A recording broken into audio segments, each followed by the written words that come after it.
Bonjour tout le monde, on se retrouve aujourd'hui pour une petite vidéo suivi lecture où je vais vous parler des 4 derniers livres que j'ai lus.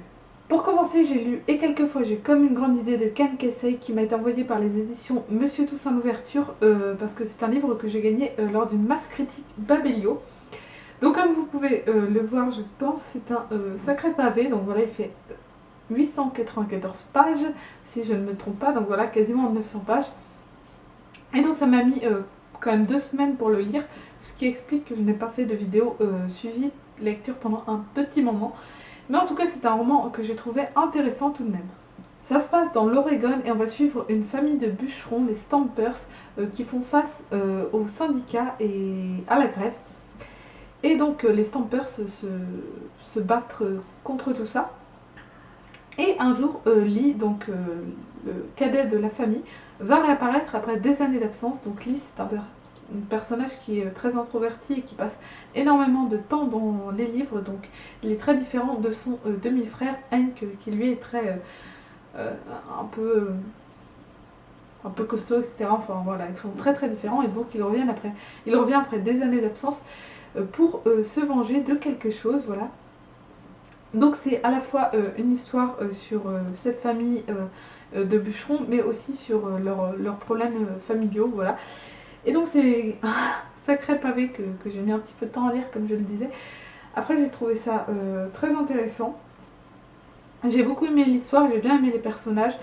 Le gros problème que je trouve à ce livre, c'est vraiment son épaisseur et aussi le fait que ce soit très très peu aéré. Donc voilà, je tenais quand même à le souligner au cas où ça peut faire peur.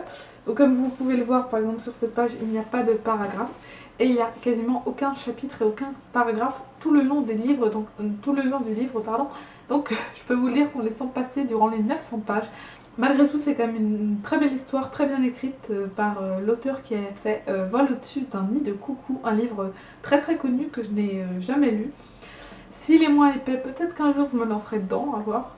En tout cas, j'ai bien aimé ce livre, voilà, je me répète.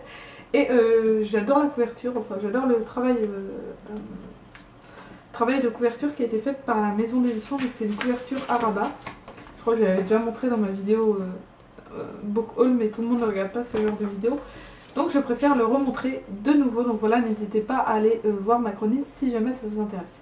J'ai également lu Des garçons bien élevés de Tony Persson qui m'a été envoyé par les éditions de La Martinière dans le cadre d'une masse critique Babelio. Encore une fois, j'ai gagné énormément de livres sur Babelio, j'en ai encore 3 à lire. Une BD, un roman jeunesse et un roman pour adultes, un polar. Donc enfin bref, voilà, peu importe. Donc j'ai gagné beaucoup de livres sur Babelio ces temps-ci. J'ai beaucoup aimé celui-ci, c'était un livre qui m'avait énormément attiré pour sa couverture d'abord et le résumé qui était plutôt alléchant. Donc le livre commence de manière plutôt brutale puisqu'on va voir une jeune fille, une jeune femme se faire agresser dans un sous-sol par quelques garçons, donc ils sont 7. Et elle va tenter de s'enfuir et voilà, bref, je ne vous en dis pas plus par rapport à ça. Donc ça se passe en 1988 et ensuite on fait un bond 20 ans plus tard et on retrouve 7 garçons qui vont se faire, 7 garçons qui sont devenus hommes du coup, qui étaient tous élèves et amis à l'école Pottersfield. Et donc ils vont se faire assassiner de manière assez brutale les uns après les autres. Donc l'inspecteur Max Wolf va tenter de découvrir qui les tue et surtout pour quelle raison. Comme vous vous en doutez, ça a forcément un lien avec cette introduction brutale que nous avons. Ils ont apparemment violenté et probablement même violé cette jeune fille. Comme vous pouvez le voir sur la couverture, il y a des cochons. Tout simplement parce que la personne qui les tue écrit porc à chaque fois à côté d'eux, donc voilà. Et j'ai trouvé le titre plutôt bien trouvé, du coup c'est assez ironique parce que Pottersfield c'est une école très réputée, etc. Enfin, ça nous est expliqué dans le livre, très réputée, une école pour enfants de riches un peu. En bref, nous avons là un thriller très intéressant avec un personnage, donc Max Wolf, qui est très intéressant lui aussi, que j'ai beaucoup aimé. Donc c'est un roman que j'ai plutôt apprécié avec une fin plutôt sympathique ma foi. J'ai ensuite lu Charlie de Stephen King, un livre qui était depuis une éternité dans ma pile à lire. Ce livre était dans ma pile à lire depuis 3 ans. Ça a été un des premiers livres qui a rejoint ma pile à lire, enfin pas un des premiers, mais un des premiers qui a rejoint ma pile à lire au moment où elle a commencé à grossir. Ce qui explique qu'il a duré vraiment très très longtemps, donc 3 ans c'est quand même énorme parce que je l'ai acheté en octobre 2012, d'après le livre Addict. Donc voilà, passons, c'est quand même assez lointain tout ça. Mais en tout cas, j'ai décidé de le sortir enfin de ma pile à lire. J'ai décidé de lire un Stephen King qui poireautait depuis un petit bout de temps. Je me suis dit que ce serait plus cool. Et comme vous pouvez le voir, enfin si vous connaissez la couverture de Carrie, un livre de Stephen King également, elle est très très semblable, enfin une des couvertures, en tout cas la couverture du livre que je possède, est vraiment très semblable à celle-ci, pour la simple et bonne raison qu'il y a une petite ressemblance entre les deux, comme il y a une petite ressemblance entre Charlie et Carrie. C'est quand même des prénoms assez semblables, enfin bref, peu importe, voilà, j'ai juste envie de le souligner. Charlie, c'est une petite fille de 7 ans qui est un pouvoir de pyrokinésie. Donc la pyrokinésie, c'est la capacité à faire apparaître du feu à n'importe quel endroit ou sur n'importe qui.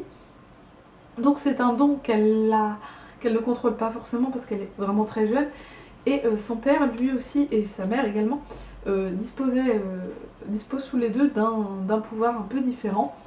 Et au final, leur union a fait que Charlie est née avec un pouvoir assez impressionnant. Et donc elle et son père Andy sont poursuivis par des personnes qui font partie de la boîte et qui veulent absolument récupérer leur pouvoir et les faire utiliser leur pouvoir pour faire ce qu'ils veulent en gros. Donc ils sont poursuivis, donc voilà, pas de chance pour Charlie, 7 ans, ta vie commence bien, gamine. C'est pas très... ça commence par une course-poursuite en fait pendant une bonne partie du roman. Ensuite il se passe autre chose que je ne vais pas vous dire.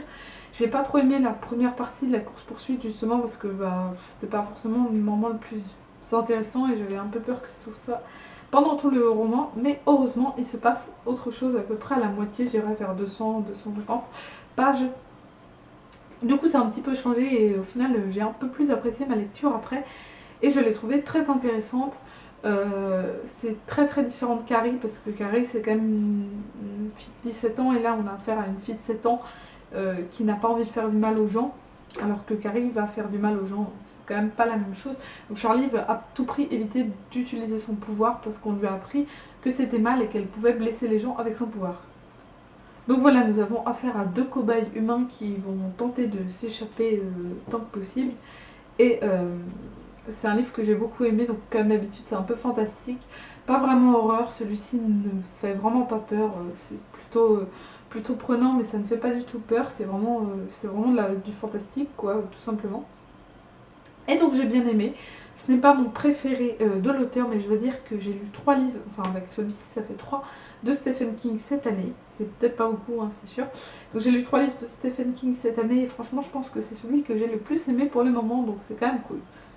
J'ai aussi lu Le vieil homme et la mer de Ernest Hemingway, donc un livre qui est quand même plutôt très très connu. Donc mon exemplaire est dans un état pitoyable, hein, voilà. C'est un livre que j'avais quand même envie de découvrir depuis longtemps parce que là justement c'est quand même un peu un classique. Et donc je voulais savoir de quoi ça parlait et voilà, je l'ai lu très très rapidement, c'est ce livre vraiment très vite, il fait 150 pages donc autant dire que ça a été bouclé en même pas une journée. Du coup c'est l'histoire de Santiago, un vieil homme, un vieux pêcheur qui n'a pas vraiment d'attache dans sa vie, mis à part celle d'un petit garçon. Et ils vont pêcher régulièrement tous les deux, mais seulement les parents du petit garçon n'ont plus forcément qu'il y aille parce que la pêche est mauvaise ces temps-ci. Pour tout dire, il n'a rien ramené, le vieil homme, depuis 84 jours. Donc autant dire que les choses vont mal. Et donc le 85e jour, il part tout seul en mer. Et nous allons donc suivre ce personnage quasiment seul durant tout le livre. J'ai trouvé certains passages un peu longs, mais voilà, il faut aimer la nature, il faut aimer la pêche, il faut être un petit peu attaché à ce genre de bouquin, je pense, intéressé par ce genre de livre quand même pour le lire, parce que tout se passe en mer en fait, au final, donc voilà, faut quand même être un minimum intéressé. Donc voilà ce que j'ai pensé très très brièvement de Le vieil homme et la mer. Je n'ai pas eu le temps de faire ma chronique parce que je n'ai plus internet, donc je posterai ma vidéo à un autre moment. Et donc j'ai pas eu le temps d'écrire ma chronique et trop de réfléchir là-dessus parce que je viens de le terminer il y a 5 minutes en fait. Donc voilà, c'est tout frais dans ma tête, donc je posterai bien sûr quand elle sera faite, si elle est faite, le lien de ma chronique et des autres chroniques en barre d'infos, donc n'hésitez pas à aller les voir ou la voir pour avoir un peu plus d'infos sur les différents livres. Donc voilà, cette vidéo est désormais terminée, j'espère que ça vous aura plu et que je vous aurai donné envie de découvrir ces livres qui sont de genres très différents et tous très intéressants à leur façon. Donc je vous dis à la prochaine et je vous souhaite de très bonnes lectures comme d'habitude. Salut!